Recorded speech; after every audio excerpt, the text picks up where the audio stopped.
নমস্কার বন্ধুরা, সোনালি কুকিংয়ে সবাইকে স্বাগত জানিয়ে খুবই সামান্য মশলা দিয়ে দুর্দান্ত রেসিপি শেয়ার করতে চলেছি। যারা নিরামিষ পছন্দ করে এবং আমিষ পছন্দ করে না, তো সামান্য মশলা দিয়ে সুন্দর করে যদি বানানো হয় তো আশা করি সবারই পছন্দ হবে মাংসের রেসিপি। তো প্রথমে আমি কড়া বসিয়ে দিয়েছি। তো কড়ার মধ্যে খুব সুন্দর করে আমি তেলটাকে গরম করে নেব। তো নেওয়ার পরে আমি আলুগুলো ভেজে নেব। তো এখানে আলুগুলো সাইজ আমি খুব ছোট পরিমাণে নিয়েছি। তো আমি এক সমান পরিমাণে আমি নিয়েছি। তো আমি এখানে নেওয়ার পরে আমি খুব ভালো করে আমি ভেজে নেব। তো এখানে আমি খুব ভালো করে ভেজে নেব। তো তার জন্যে আমি স্বাদ অনুযায়ী লবণ দেব বা মাপ অনুযায়ী লবণটা দেব। তো লবণটা দিয়ে আমি খুব ভালো করে আমি নেড়ে চেড়ে নেব। তো এখানে প্রত্যেকটা আলুর মধ্যে যেন খুব সুন্দরভাবে লবণটা মিশে যায়। তো এর মধ্যে আমি হলুদ গুঁড়াটা দেব। তো হলুদ গুঁড়াটা দিয়ে আমি খুব ভালো করে আমি মাখিয়ে নেব বা ভেজে নেব। তো কালারটার জন্যে আমি হলুদটা খুব দিয়েছি। হলুদটা দিয়ে খুব সুন্দর করে আমি ভেজে নিয়ে আমি লাল লাল করে ভেজে আমি তুলে নেব। তো এখানে আমি আলুটা খুব সুন্দর করে ভেজে নেওয়ার পরে আমি তুলে নেব।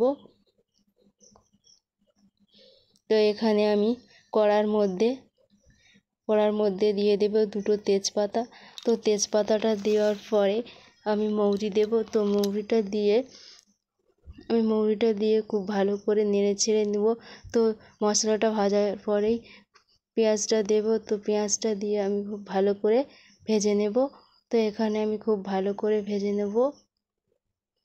তো এর মধ্যে আমি অল্প পরিমাণে হাফ চা চামচের মতো আর তেল দেব। তো আমি সাদা তেল দিয়ে খুব ভালো করে নেড়ে চেড়ে নেব। তো নেওয়ার পরে খুব সুন্দরভাবে ফ্লেভারটা আসছে। তো এর মধ্যে রসুন কুচি বা আদা কুচি দুটোই দেব। তো আমি প্রথমে আদা কুচি দিয়েছি।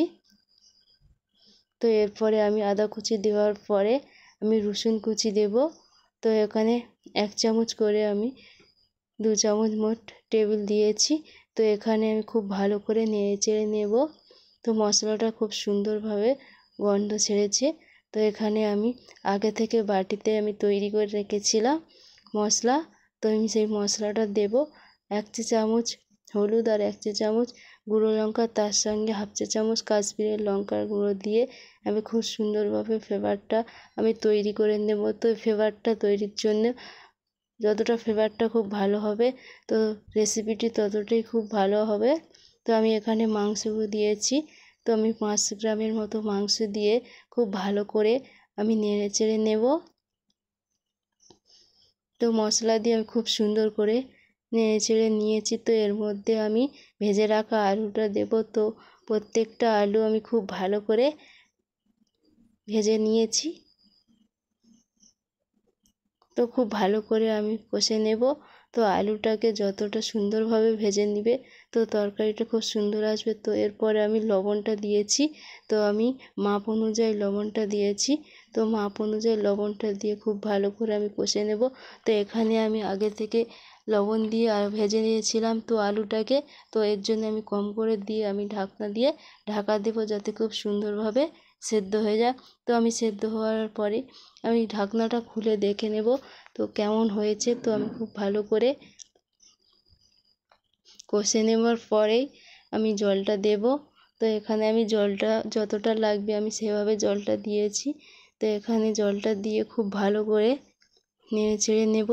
নিয়ে তা এরপরে আমি ঢাকনা দিয়ে ঢাকা দেব যাতে খুব সুন্দরভাবে সেদ্ধ হয়। তো এর জন্যে আমি খুব ভালো করে আমি ফুটিয়ে নিয়ে খুব সুন্দরভাবে আমি রেসিপিটি তৈরি করে নেব। তো এইভাবে যদি কম মশলায় মাংসের রেসিপি বানানো যায় তো দুর্দান্ত লাগবে। আর যারা কম মশলার পছন্দ করে তারা এইভাবে রেসিপিটি বানাবে। তো রেসিপিটি কেমন হয়েছে তো অবশ্যই জানাবে। যদি ভালো লেগে থাকে লাইক করে দিবেন, তার সঙ্গে শেয়ার করে দিবেন।